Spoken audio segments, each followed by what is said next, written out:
Welcome to Series 3 of Sensitive Changemakers, the podcast for ambitious HSPs and introverts. So if you're a sensitive, introverted coach, therapist, creative, or a service provider with big dreams, you're in the right place. I'm your host, Kate Carter, a fellow HSP and introvert who understands the unique challenges and incredible strengths we bring to the table. In this space, I'm here to help you embrace your sensitivity, release the anxiety and self-doubt that may be holding you back, and build the confidence to create success on your terms. If you're ready to step into your quiet power, align your business with your true self, and live a life of intention, purpose, and authenticity, then this is for you. Let's dive in. Hello, happy Monday. So I hope this finds you well, as always. This one is specifically around being visible online, especially as a sensitive entrepreneur or an introverted changemaker. So somebody who has a big dream and wants to make a big impact, but is finding it really difficult to be seen. I feel this for you, I really do. I know when I was back in 2018, 2019, really scared about being visible. So scared about being visible. So scared of what people were going to think. So much fear around judgment. And so I really just want to speak to that today and hopefully give you some tools, techniques, and hopefully some different ways of seeing things so that you can find your way. And what I really want this to be about is you finding your way to be visible, not me saying this is what you have to do, but actually you feeling equipped and grounded enough to be able to find what works for you best and feel good about showing up in that way. I'm not going to say it's going to be like plain sailing, because as you know, with most things, when we start stepping out of our comfort zone, there is going to be a little bit of kind of feeling uncomfortable and kind of just working out what feels good for us. But it will be something that you feel in your gut is like, yes, this feels weird, but I know it's the right thing for me to do, if that makes sense. It's that kind of real balance between nervousness and excitement. It's that real balance between those two things. That's the sweet spot that we want to find you today. I think that there is this misunderstanding out there that if you're highly sensitive, if you are introverted, that you are naturally quiet and don't like talking. And I think that for most people that I know is just not true. For me and the people that I know who are highly sensitive, there is a lot of us that really do like talking and sharing things and digging deep. But what we don't like is we don't like that surface level, just, oh, how are you? How's the weather? It's kind of very, I find that I sometimes give off a don't talk to me vibe. And it's not necessarily that I don't want to talk to people. It's just I feel so uncomfortable when somebody just wants to have a surface level conversation. It's almost like I don't know how to do that very well. I end up just talking to fill in the blanks and fill in the spaces, and everybody just feels a bit awkward in that situation. So I do think that there are a lot of highly sensitive people and a lot of introverts who do really like talking, but it is in the right kind of situation, in the right kind of events, if that makes sense. I would love to know if that's true for you as well. So please do let me know what your take on that as well. I do think the other aspect is we are very deep thinkers, and so we tend to stay in our head a lot. So sometimes we may be in a social situation and we're kind of in our head thinking things through, going down rabbit holes, rather than actually maybe being as verbal as maybe more extroverted people are, for example. And again, this isn't to make anybody wrong, it's just some observations, I think, and just a good way to start off this conversation. So we've got that sort of deep depth that we like going into. We do like talking. I would argue that we do. We're just in the right sort of situations. And we do care a lot about what we're currently doing. So whatever your big project is, or whatever your big dream, big goal is, we do care a lot about that, and we will dig quite a lot into every aspect of that. And what I find sometimes is that, and I talk about going down the rabbit hole, we can find ourselves going down the rabbit hole. And, you know, let me know again if you've been through this, where You've got an idea, but then you start to dig a little bit deeper. What does that look like? Let me flesh that out. Oh, I could come at it from this angle. Oh, but I want to make sure I include that. Oh, I could come at it from this angle. Oh, let me make sure I include that. And so we've got loads of little rabbit holes, and we go into so much detail that we kind of get lost a little bit along the way. And I think this can actually impact on us feeling comfortable with being visible, because if we are digging deep and going down these little rabbit holes all of the time, we struggle then to zoom out and think, how can we simplify this? How can we just pick one of those things that we want to share? It's almost like we want to share all of that because we want people to know that we care. We want people to know that we've thought about this in a lot of detail. We want to, everybody who fits our kind of target audience or the people that we want to talk to, we want to reassure those people that we've thought it all out, like we've got you covered. And that's such a wonderful strength. And if you're feeling this way, I honestly, guys, I get you. I really, really do. And I think it's so common for us to go into those rabbit holes, and that in itself can stop us from being visible, because then we're like, well, I've got so much to talk about, or I've got to make sure I cover this, or I've got to make sure I cover this, that it almost leads to paralysis. Like, well, there's so much to do, I don't know how to do that, and so I'm just not going to share it all. So that's one thing I see. I'd love to know how you feel about this as well. So first of all, let's normalize all of these different things. Let's normalize feelings of fear. Let's normalize hesitation. Let's normalize being kind of having that paralysis. That isn't a bad thing. None of this is a bad thing. In fact, I always say one of the shifts that you can make here is if something like this is coming up, that's a great opportunity for us as highly sensitive people and introverts to dig a little bit deeper into what's going on there then. And that's sometimes when the real gold can come out, and when you go, oh, okay, that's what's bothering me about that. What I actually want to do is this. So sometimes these obstacles, if you like, are there for a reason. I read a wonderful book probably about 4 or 5 years now ago called Obstacle is the Way. And sometimes when I'm going through a difficult time, or I'm struggling to make headway on something, that phrase comes back to me. The book is great, so read the book, but the actual phrase obstacle is the way, it really does remind me sometimes I have to go through it. There's a reason that that's coming up for me. It wants me to see something. It wants me to show something. It wants me to learn something. There's an opportunity there for me to grow.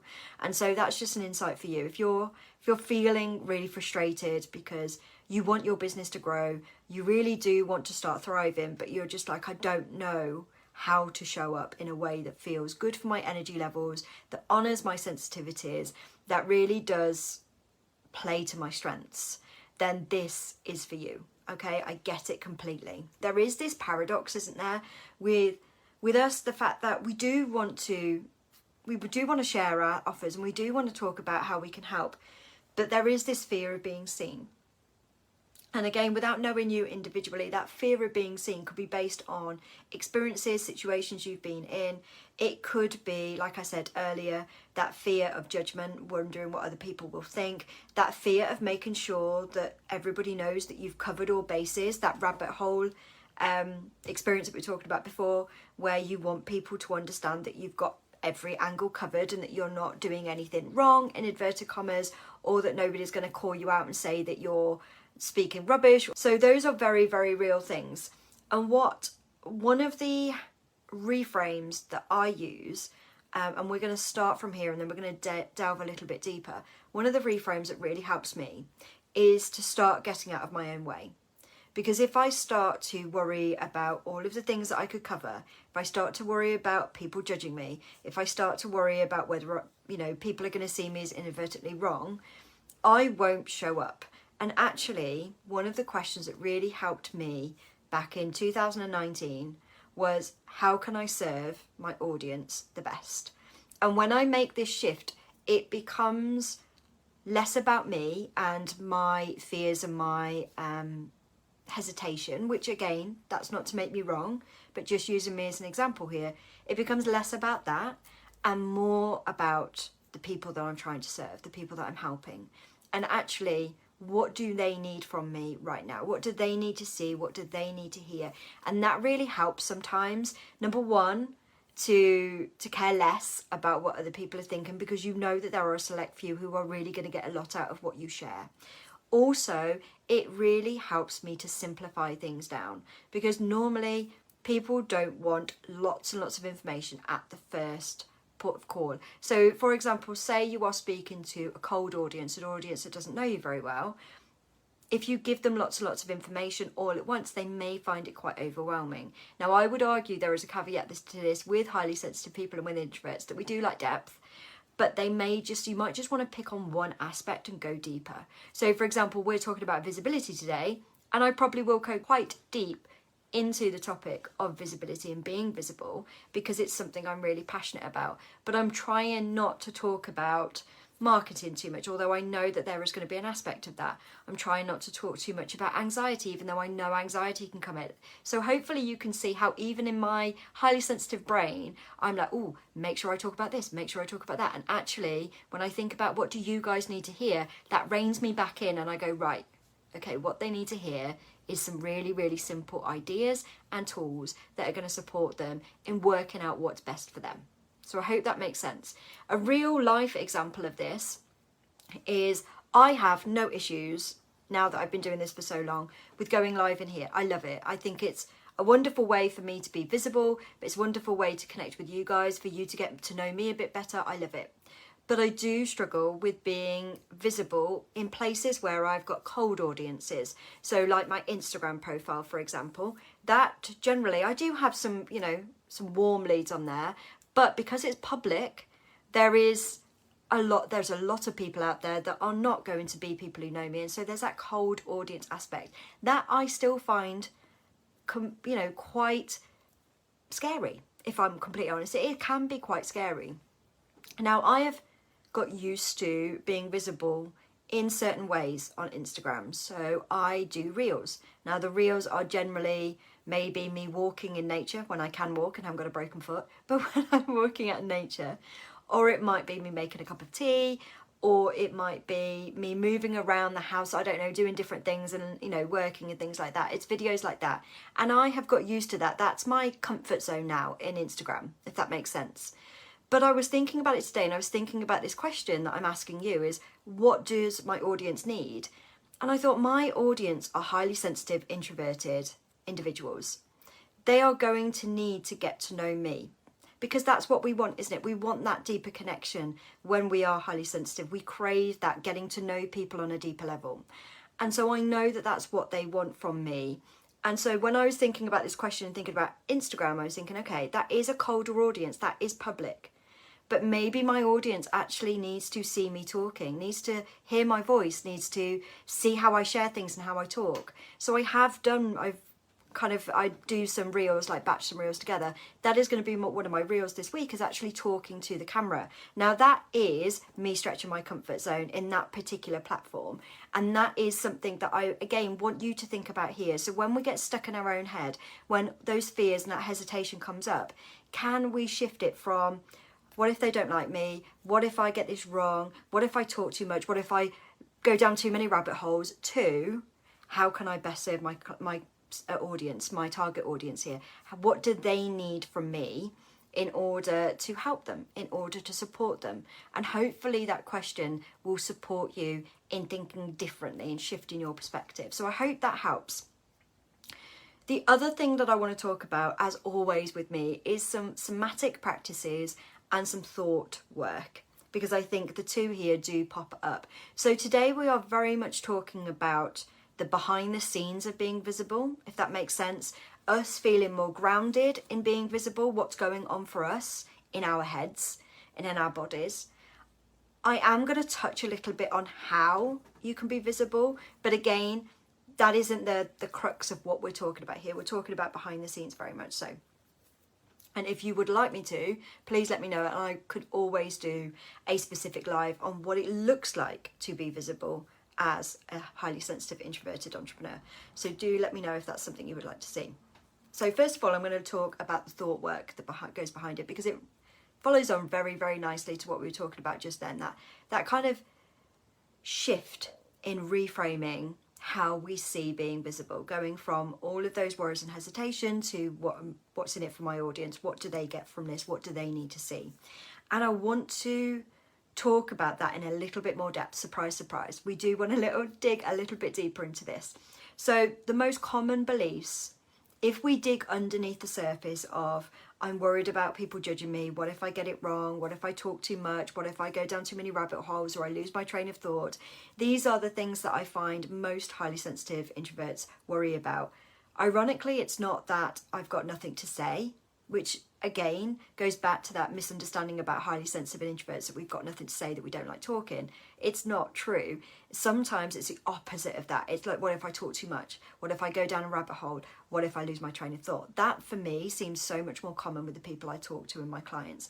So what I want us to do is dig a little bit deeper. So we're excavating, we're kind of scratching the surface a little bit more and thinking, okay, if I'm so worried about what other people will think, what's underneath that? What is really worrying me if I dig a little bit deeper into that? And one of the ways that you can do this is to do a fear inventory. And if you've heard me talk before, you would have heard me mention this. I think it's such a powerful tool because so many of us are taught to just get on with it, stick a plaster over that kind of concern that you have and just get on there. Just do it. And yes, there is a place for not overthinking and just having a go. Absolutely.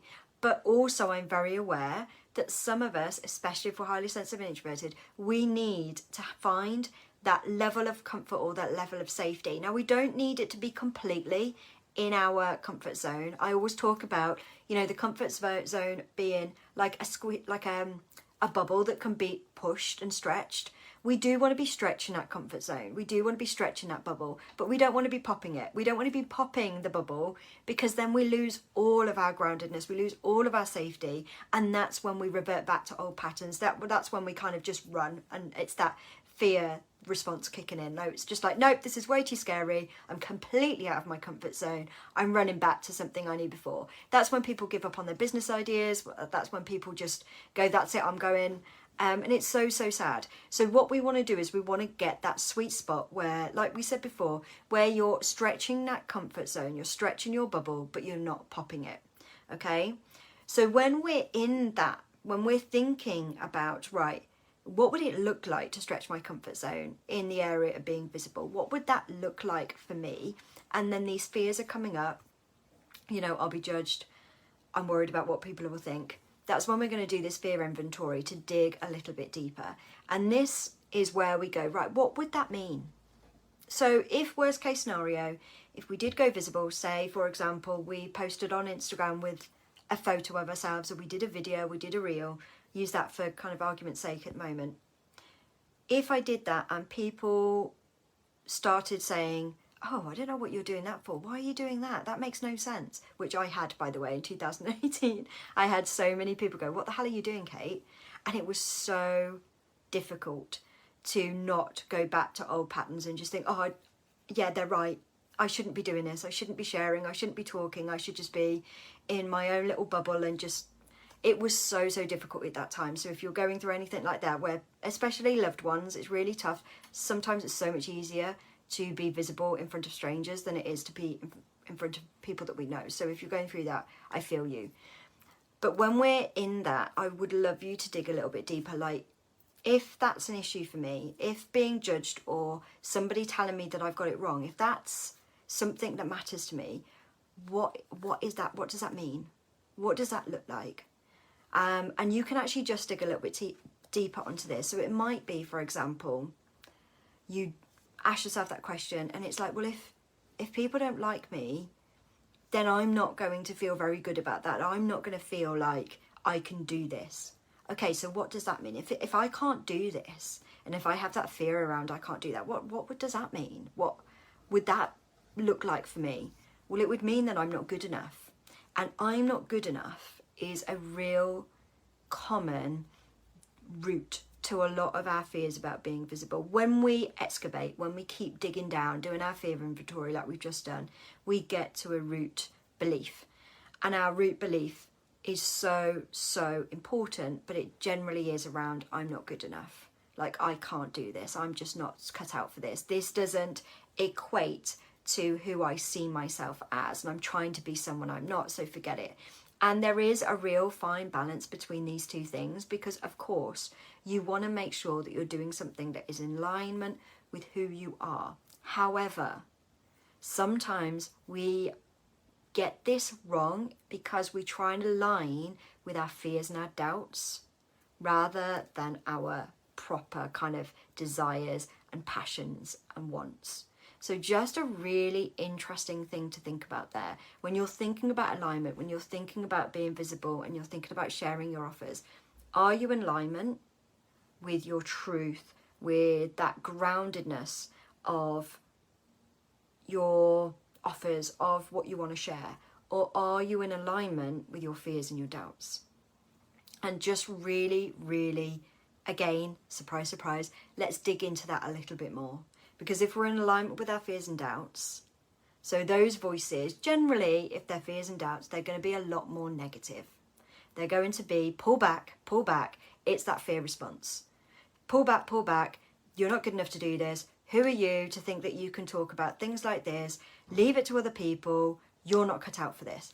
If those are the voices that then lead you to go, right, I'm not going to do video because it's just not in alignment with me. Now, I'm not saying you have to do video, by the way, but just for argument's sake, let's say this. When you actually dig a little bit deeper, you can see that me saying I don't want to do video, it's got nothing to do with my truth or what I truly want and desire. It is a sneaky self-sabotage, because actually that's in alignment with my fears and doubts. And that fear and doubt voice can be very, very loud and very, very sneaky.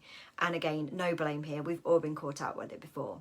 But a really interesting thing you can do is go, okay, let's actually think about what is, if I zoom out, what do I want to get out of my business? What do I want to share? What do I want to support people with? What does that look like? And then what are the steps that I need to get there? And again, you're looking for that balance between nervousness and excitement. It's that stretching the comfort zone. So you're not popping it. You're not in one camp or the other. It's not so exciting that you can't contain yourself. And it's not so scary that you just want to revert back. It's that happy kind of middly line of, this is quite scary, but I'm also really excited about this. It's that mix. And your voice with your grounded truth, with what you really, really want to share, is going to be more open, is going to be more positive, more solution focused, rather than revert back and that scary kind of just get back voice that we were talking about before.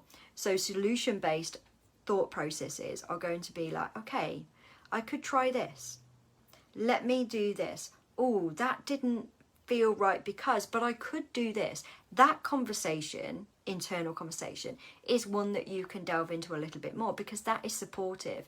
That is something that's going to help you to guide you through your path to being visible your way. That's much more supportive than being in alignment with fears and doubts. So I hope I've made sense. And again, complete transparency here. As a highly sensitive person, there are so many different thoughts and avenues in my head right now that I could go down. I'm trying my very best to keep it succinct and hopefully comprehensible. So I hope that makes sense. So in terms of your thought work, let's just recap. Thought work, fear inventory, digging deeper into what's going on underneath the initial thought of people will hate me, people will judge me, etc. Digging a little bit deeper into that, what does that mean? Generally speaking, most are going to have, I'm not good enough, who are you to do this, etc. as a root belief. Once you've got that root belief, you can then think about zooming out and looking at what your big goal, big dream is, and the small steps that you need to take to get there in terms of being visible, in terms of showing up. And then just check in. If I say I'm going to be visible video, if I say I'm going to be visible writing blogs, which is still a thing, by the way, a lot of highly sensitive people and introverts really love writing. That's a beautiful gift, just as a side note there. But whatever way that you're going to try and be visible, just checking in as you're doing that. Am I in alignment here? So when I did it for the first time, and maybe it didn't go so well, maybe there were like ups and downs and technology didn't work quite well, or it was very frustrating trying to upload a blog, whatever those things are, reflecting on that and thinking, right, How did that feel? And am I beating myself up? Am I doing the whole fear, kind of doubt avenue? Or am I looking at it from a position of, this worked well, I could try this next time? And that's that kind of internal voice that you want to have, and just checking in with how you're aligning with fears or doubts, or aligning with your big dream, big goal. And just, I know that's simplified so much because there's so much more to that conversation, but hopefully just for today that will support you in keeping yourself aware, that self-awareness, and keeping you on track to where you want to go. So in terms of thought work, I would really try that. Now I want to just move slightly onto somatic practices, because this is how it feels for the body. Now we talked a lot about the mind and thought processes and how the thoughts work and what's going on underneath, but obviously all of these things play out in the body as well, and the brain influences the body and the body influences the brain, so it all works together. Even though it doesn't feel like it sometimes, it does work together as a wonderful whole human being. And when we are worried about something, when we're not feeling good about something, it affects our body as well as our brain. So you may well find when you're gearing up to be visible in your way, and again we'll talk about what that may look like in a bit, but when you're gearing up towards that, or where you've done it for the first time, you may feel like your heart is beating really quickly, you feel very hot. I always get really kind of hot when I am on a call, when I'm doing a live, when I'm doing my podcast, because there's a lot of like adrenaline going there, and I want to make sure I get it right, and I get passionate, and so there's a lot going on, so it affects my body. Completely normal consequence to what you're doing. But if we find that it is getting to the stage where what's happening in the body is affecting your behaviors, your actions so much that you are doing that whole paralysis thing again, where you're stopping and not doing anything at all, then we need to kind of look into that in terms of the body and how can we support our body. We've looked at the thought, now let's look at our bodies. And there's so many different ways to do this. I personally find meditation, I know I've spoken about this before, meditation is my go-to because it enables me to just sit with myself. And, you know, I'm not great at it. I would still say that most of the time I think way too much of meditation. But that is actually part of the process for me. Sometimes I do need to think a lot, and I do just need to go and take myself away. 15-20 minutes is, I do about 20 minutes to half an hour, but that's not to say that you have to do that long. And just kind of allow myself to sit with myself. What are the thoughts coming up? Because sometimes that's how I realise how much I'm thinking about something, or what's going on underneath the surface for me. And then I also kind of develop that a little bit further, and just allow myself to imagine all of those worries and all that pressure that I'm putting on myself just kind of float away like clouds. That's one of the things that I really enjoy doing in my meditation. So I almost like breathe in all of the expectations and pressures that I'm putting on myself, and then breathe them out. Just think, this is a trial, it's an experiment. Let's have a little bit of curiosity and playfulness with this. What if it all goes well? You know, what if it all works out? What would that look like? And just enabling myself to shift both my thought patterns and that release from the body. And then another one that I normally do before I do anything visible, so whether that's go online, whether that's podcasting, whether that's reels, whatever it is, I will do a quick body scan just to see if I'm holding tension in any part of my body. So a body scan is what I'm saying it is. So you just scan either from head to foot or foot to head, and you just concentrate on each aspect of your body or each body part, and just see if you can relax that body part just a little bit further. So if you're like clenching up your feet, can you relax those? You know, thighs, legs, clenching your butt cheek sometimes. Definitely for me, around my neck and my shoulders. So sometimes I do find that my shoulders are quite high. So just, you know, just rolling them back and moving my head from side to side, my jaw as well, just making sure I'm not clenching my teeth and things like that. Holding my fists, my hands as fists, and just relaxing them really does support me in relaxing before I go live. So either of those options You know, it's your way. Remember this. I'm just giving some tools that I found useful, and you pick and try all the ones and see what works for you. And the last one that I really like is just tapping my chest. Just tapping my chest and doing some deep breaths. I do that sometimes when I'm meditating. I do it sometimes before I go live. Just having that option is really, really supportive. So there's lots of different ways that you can do somatic practices to help to kind of reduce that body experience sometimes that can stop us from moving forward, from doing what we really want to do, from being visible. Okay, so I hope that really helps. And the last thing that I want to talk about is your way of being visible. And again, if you want to delve into this a little bit deeper, please do give me a yell or a DM or whatever you want. We can always do a taster session around this. But I think it's so important to stay in your lane. As somebody who finds this has probably been my most difficult thing to do to date.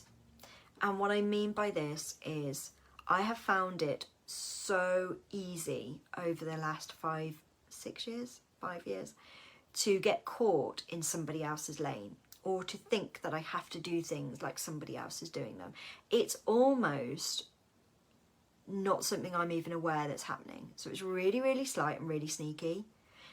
And I've had to really deepen my grounding practices each morning to make sure that I do stay in my own lane. So if that sounds like you, I feel you. I really, really do. I get it.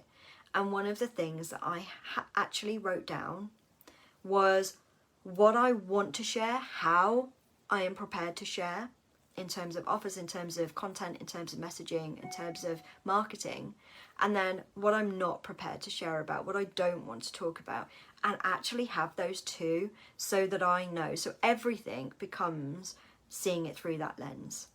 So that's really supported me. So steal it if that feels like something that really would support you as well. But just having that so that I don't get sidetracked by somebody else or a shiny new thing. The next thing is finding what works for you. And this is going to be different for everybody. Like, I think I'm quite an anomaly in terms of being highly sensitive, because I do enjoy videos. I do enjoy speaking to you this way. And I know that that's not necessarily a typical HSP introverted style. I personally think it's down to my years of teaching, because I'm just so used to doing this. But I know that that is not common. So for most highly sensitive introverted people, podcasts are huge. Writing is huge. So whether that's writing longer posts, or whether that's writing blogs, or that's writing articles, and actually looking at different ways that you can get your work published that way, that is so powerful. But really thinking about your target audience, who are your people, first of all, and then how would I love to talk to those people?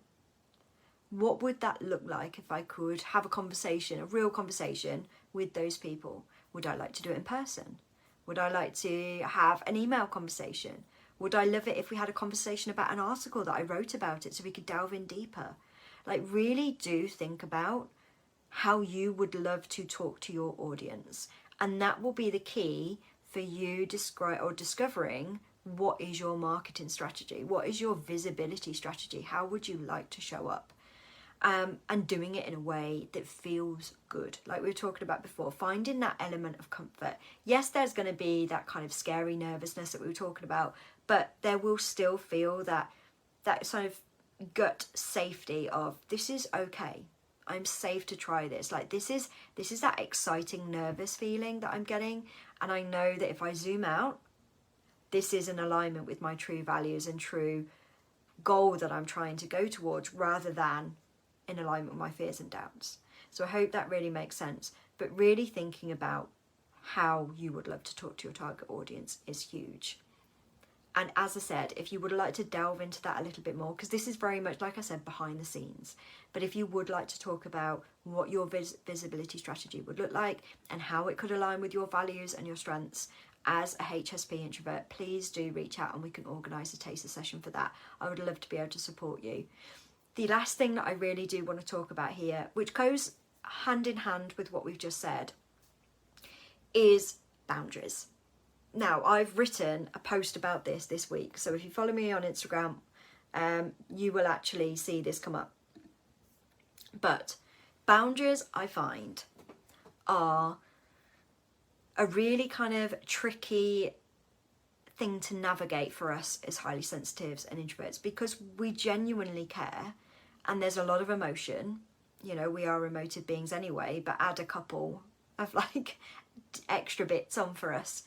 And it can be really difficult to separate or compartmentalize different things in our business because we feel so much and because we think things in so much detail and because we care about other people.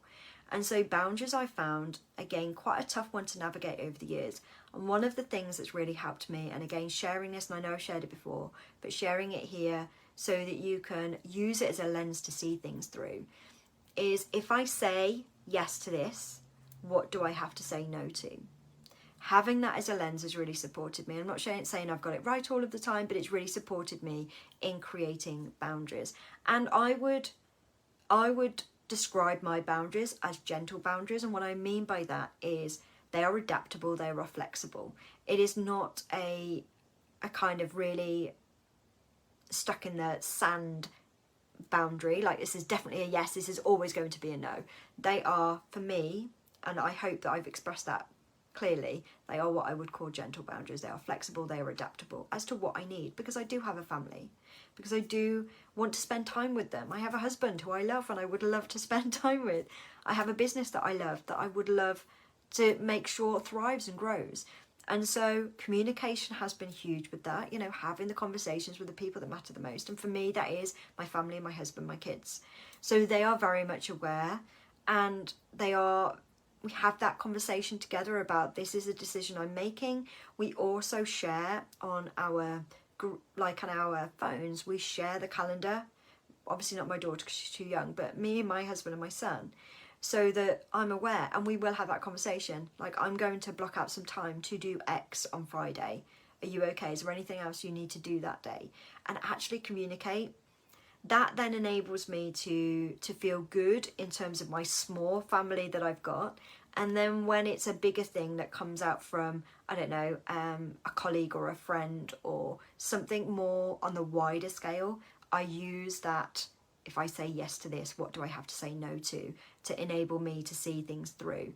So I hope that helps in terms of like small steps and sort of that small picture, and then zooming out on that big picture.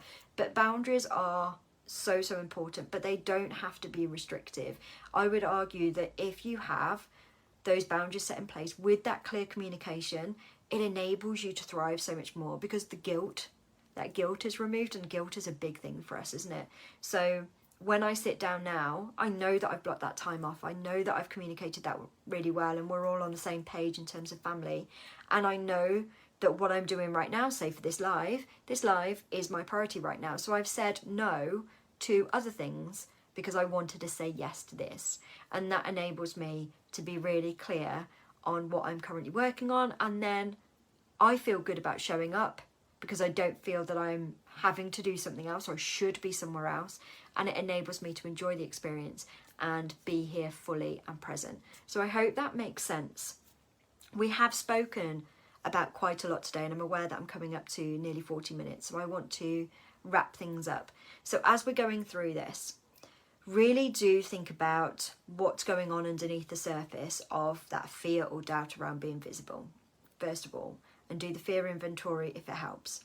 Then really think about big picture, fears and doubts. Which one am I aligning with right now? Am I aligning with my big picture, which is going to sound internally much more solution focused? There may be some apprehension in there, but it's very much like, let's find a way. It's quite curious, as opposed to that fear and doubt response, which is, no, this is too scary, this is enough, I don't want to do X, Y, and Z. And again, that voice can be quite sneaky. So that's why I've given you those two lenses to see things through, so you can hopefully get really clear on which one it is that is currently coming up for you. Then we've spoken about somatic practices and how it affects the body, and some tools that you could use to help you through that. And then we've spoken about a little bit about the how. So how you want to be visible and thinking about your target audience, who you want to talk to, and then how you would like to have those conversations with those people. What would that look like for you? What would be exciting to show up and share your offers at? What would that look like for you? And going from there, and then reaching out to me if you would like some extra support with that. And then we've just talked about boundaries as well, just to kind of wrap up all of the big issues I find with being visible and making your business a priority, but also ensuring that you are not completely blind to everything else that's going on in your life, that you've got that balance between other areas so that you can feel good when you do show up in your business. So I hope that makes sense. Thank you so much for joining me. If you've got any questions, please do let me know.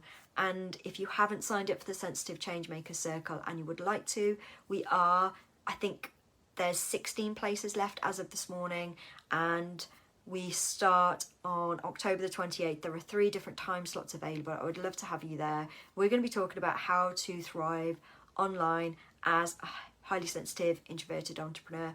And there is going to be much more collaboration, much more conversation. So I've got some things to bring, but I'm going to be doing it in a bit of a question format and really getting you to think about some ideas, like what would it look like for you? What comes up for you? So there's a much more deeper connection straight away, and then you do get the opportunity to share your offers, and you can do that however you want. You can do it with camera off, you can do it with camera on, whatever suits your needs, and I would love to have you there. Genuinely so excited to be offering this. So I'll put the link in the show notes.